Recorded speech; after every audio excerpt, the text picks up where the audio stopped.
a different state within the U.S. So a Delaware corporation doing business in California is considered foreign in California. Exactly. To legally transact business in a state where it wasn't incorporated, the foreign state, a corporation must typically register with that state's authorities, usually the Secretary of State, and obtain a certificate of authority. This registration process ensures that state governments know who is conducting business within their borders, can subject them to state taxes, and provides a mechanism for serving legal process on them within the state. What about businesses that provide professional services, like law firms, accounting firms, or medical practices? Can they just be regular corporations, or is there something special for them? Often, they form what's called a professional corporation, often designated as PC or similar initials after their name. The key feature is that its stated purpose in the articles is statutorily limited to the rendering of a specific type of professional service for which all shareholders are licensed. E.g., a law firm PC can only practice law, a medical practice PC only medicine. While the PC structure generally provides limited liability for the business debts of the corporation, like rent or supplier contracts, it typically does not shield the individual professionals from personal liability for their own professional malpractice or negligence. So the corporate shield is slightly different for professional negligence claims. And I've definitely heard people talk about S corporations. You mentioned C corporations earlier. How is an S corp different? Is it a totally separate legal entity type? That's a common point of confusion. An S corporation is not a distinct type of corporate entity formed under state law like a C corp or a PC. Instead, it's a tax designation under the Federal Internal Revenue Code that a qualifying standard state law corporation, usually a C corp or even an LLC that elects to be taxed as a corp, can elect to adopt by filing a specific form with the IRS. What's the main benefit of making that S election? The primary benefit is that it avoids the potential double taxation inherent in the traditional C corporation structure. A C corporation pays corporate income tax on its profits, and then if it distributes those profits to shareholders as dividends, the shareholders pay personal income tax on those dividends again. An S corp, by contrast, generally does not pay corporate-level income tax. Instead, its income, losses, deductions, and credits are passed through directly to its shareholders on a pro rata basis, and the shareholders report that income or loss on their individual tax returns and pay tax at their individual rates. This pass-through taxation is similar to how partnerships and sole proprietorships are taxed, making it very attractive for many smaller businesses that want the liability protection of a corporation without the double tax hit. There are strict eligibility requirements for S-corp status, though, regarding the number and type of shareholders, classes of stock, etc. And one more relatively newer type worth mentioning is the benefit corporation, or B Corp. Though that term is also used for a third-party certification, the legal entity is a benefit corporation. This is a type of for-profit corporation, recognized now in many states, where its corporate purpose, as stated in its articles, is defined not just to maximize shareholder profit, but also to create a general public benefit, such as a positive impact on society or the environment. So they have a dual mission, profit and purpose. Exactly. The law explicitly allows, and sometimes requires, the directors of a benefit corporation to consider the impact of their decisions, not just on shareholders, but also on other stakeholders, like employees, the community, and the environment, when making business decisions. This provides a legal shield for directors against potential shareholder lawsuits claiming they breached their fiduciary duties by not prioritizing shareholder profit above all other considerations. It legally embeds a broader social purpose into the corporate DNA. Okay, so corporations aren't a monolith. There are close core, PCs, S-corp tax status, benefit core, lots of variations for specific needs and even social missions. But what about that other major player we mentioned at the start, the one that seems to combine the best features of corporations and partnerships? Let's talk about the LLC. All right, let's shift gears to the limited liability company, or LLC. It has become incredibly popular over the last few decades, and for good reason. It's truly a hybrid business entity, ingeniously designed to offer its owners, called members, the pass-through tax advantage typically associated with partnerships, meaning no entity-level income tax, profits, and losses pass through to the members' personal returns, combined with the robust limited liability protection for those members. That's the hallmark of a corporation. Best of both worlds, essentially. That's the goal. And while LLCs do have their own unique terminology, members instead of shareholders, operating agreement instead of bylaws, articles of organization instead of incorporation, and some distinct rules. Many of the core legal issues, fiduciary duties, liability shields, veil piercing, can often be analyzed using the general principles we've already discussed for corporations. There's a lot of overlap in the underlying legal concepts. How do you actually create an LLC? Is it a similar state filing process to forming a corporation? Very similar process, just different forms and names. An LLC is created by filing articles of organization with the designated state office, again, usually the Secretary of State. These articles are typically even simpler than corporate articles. They generally must include the LLC's name, which usually has to contain LLC or limited liability company, its principal mailing address, and often the name and address of its registered agent.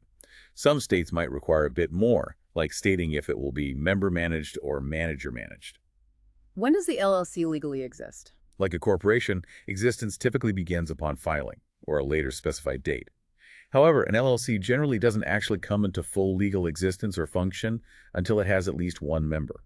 Interestingly, if there's a technical defect in the formation process, some states will apply doctrines analogous to de facto corporation and corporation by estoppel if there was a good faith effort to create the LLC, providing similar potential protection from personal liability for the members. Do LLCs also have an internal rulebook, like corporate bylaws? You mentioned an operating agreement. Yes, exactly. While the Articles of Organization are the public-facing document establishing the LLC's existence, the internal governance, member rights, profit loss allocation, and management structure are typically detailed in an operating agreement. This agreement is incredibly flexible. It's essentially a contract among the members, and sometimes with the LLC itself. It can be oral, it can be in a written record, or in some cases, it can even be implied by the member's course of conduct. This contractual flexibility is one of the biggest advantages of the LLC form compared to the more rigid statutory requirements for corporations. If the operating agreement is silent on a particular issue, then default rules under the state's LLC statute will apply, and often the default management structure is member-managed.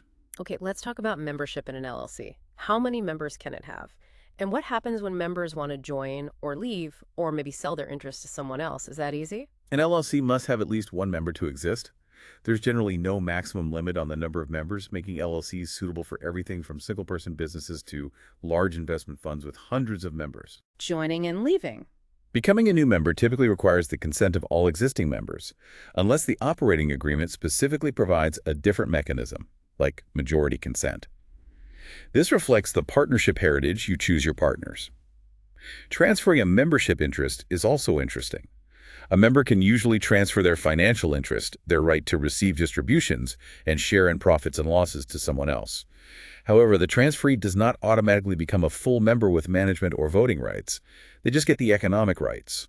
Becoming a substitute member with full rights typically, again, requires the consent of the other members, unless the operating agreement says otherwise. What about members wanting to leave? Can they just walk away? Generally, yes. A member usually has the power to dissociate or withdraw from the LLC at any time and for any reason, simply by giving notice, which often doesn't even need to be written. Unlike partnership law, where withdrawal could force dissolution, a member's dissociation from an LLC does not automatically trigger the dissolution and winding up of the LLC. The LLC continues to exist. The operating agreement or state law will typically dictate whether the LLC must or may buy out the fair value of the withdrawing member's interest. How are profits and losses shared? The default rule under most LLC statutes is that allocations of profits and losses are made according to each member's contributions to the LLC, based on the agreed value of those contributions. However, the operating agreement can, and very often does, provide for a different allocation method entirely, perhaps based on ownership percentages that differ from capital contributions or through more complex arrangements. Again, flexibility is key. Do members have inspection rights like shareholders? Yes. LLC members generally have rights to inspect and copy LLC records, similar to the rights of corporate shareholders, usually requiring a request made in good faith and for a proper purpose related to their interest as a member. How is management actually handled in an LLC? You mentioned member-managed versus manager-managed. Is there no board of directors? Correct. There's typically no statutory requirement for a board of directors in an LLC, although the members could create one contractually in their operating agreement if they wanted a corporate-style structure. The default management structure in many states, if the operating agreement is silent, is member-managed. In a member-managed LLC, all the members have the authority to manage the business and act as agents who can bind the LLC in its ordinary course of business, much like partners in a general partnership. Okay, so all members run it by default. What's the alternative? The alternative, which must be specified in the articles or operating agreement, is manager-managed. In a manager-managed LLC, the authority to manage the business and bind the LLC is vested in one or more designated managers. These managers don't necessarily have to be members of the LLC. They can be outsiders hired for their expertise. In this structure, the managers have the agency authority to bind the LLC, and the individual members who are not managers generally do not have the power to bind the entity, similar to shareholders in a corporation who don't run the business directly. The choice between these structures depends entirely on what the members want and agree to. What about the main attraction, the limited liability? Is that shield as strong in an LLC as it is supposed to be in a corporation? And critically, can the LLC veil also be pierced, just like a corporate veil, holding members personally liable? Generally, yes. The limited liability shield provided by the LLC statute is intended to be just as robust as the corporate shield. A manager acting for the LLC is typically not personally liable for obligations incurred on behalf of the LLC simply because they are a manager. And more importantly, a member is generally not personally liable for the LLC's debts, obligations, or liabilities solely by reason of being a member. So the limited liability shield is very much present and is a core feature. But can it be pierced? Yes, absolutely. Just like with corporations, members may be held personally liable for the LLC's obligations if a court decides to pierce the LLC veil. The factors courts consider when deciding whether to pierce the LLC veil are quite similar to those used for corporations. Things like serious undercapitalization, failure to observe formalities, though LLCs often have fewer required formalities, commingling of personal and LLC assets, using the LLC to perpetrate fraud or achieve an unfair result, or treating the LLC as the mere alter ego of a member. The underlying equitable principles for piercing are essentially the same. It's reserved for situations where the LLC form is being abused, and respecting the entity's separateness would lead to injustice. What about those fiduciary duties we spent so much time on for directors and officers? Do members and managers of an LLC owe similar duties of loyalty and care to the LLC and its other members? Yes, they generally do, although the specifics can sometimes be modified by the operating agreement more readily than in a corporation. In a member-managed LLC, the members themselves owe fiduciary duties of loyalty and care to the LLC and its other members. In a manager-managed LLC, it's the managers who owe these duties, while non-manager members generally do not owe fiduciary duties just by virtue of being members. What do those duties entail in the LLC context, same as for corporations? Pretty much the same core concepts. The duty of loyalty typically includes the duty to account to the LLC for any profit or benefit derived by the member manager in connection with the LLC's business, the duty to refrain from dealing with the LLC on behalf of a party having an adverse interest, unless properly disclosed and approved, and the duty to refrain from competing with the LLC. The duty of care generally requires members' managers to act with the care that a reasonably prudent person in a like position would exercise under similar circumstances. Importantly, this duty of care in the LLC context is often explicitly limited by statute to refraining from grossly negligent or reckless conduct, intentional misconduct, or knowing violations of law, meaning simple negligence is often not enough for liability, similar to the protection afforded by the business judgment rule in corporations. You mentioned the operating agreement can modify these duties more easily. How does that work? That sounds like a key difference from corporate law. Yes, this is a significant point of flexibility and difference. Fiduciary waivers or modifications are generally recognized and more permissible in LLC operating agreements than in corporate bylaws or charters. The members, in their operating agreement, can often agree to reasonably limit or define the scope of the duty of loyalty or the duty of care. For example, they might agree to allow members to pursue certain types of outside business opportunities that might otherwise be considered corporate opportunities, or they might set specific procedures for approving conflict of interest transactions that differ from the statutory safe harbors. Can they completely eliminate the duties? Usually not entirely. Most LLC statutes provide that the operating agreement cannot unreasonably reduce the duty of care, nor can it eliminate the duty of loyalty altogether. Often they say the agreement cannot authorize intentional misconduct or knowing violations of law, nor eliminate the implied contractual covenant of good faith and fair dealing that underlies all contracts. But they can often specify types of activities that do not violate the duty of loyalty, provided the agreement and the specification are not manifestly unreasonable. This allows members to tailor the duties much more specifically to the needs and realities of their particular venture. Can LLC members bring direct and derivative suits against management or the LLC, similar to how shareholders can in a corporation? Yes, the concepts are very similar here too. Members may bring direct actions against the LLC or other members to enforce their own personal rights as members, such as rights granted under the operating agreement or the state's LLC statute, for example, right to distributions, inspection rights. The key, again, is that the member must allege an actual or threatened injury to them personally that is not merely a consequence of an injury suffered by the LLC as a whole. And members may also bring derivative actions on behalf of the LLC to enforce rights or claims belonging to the LLC itself, typically against managers or controlling members who have breached their duties and harmed the LLC.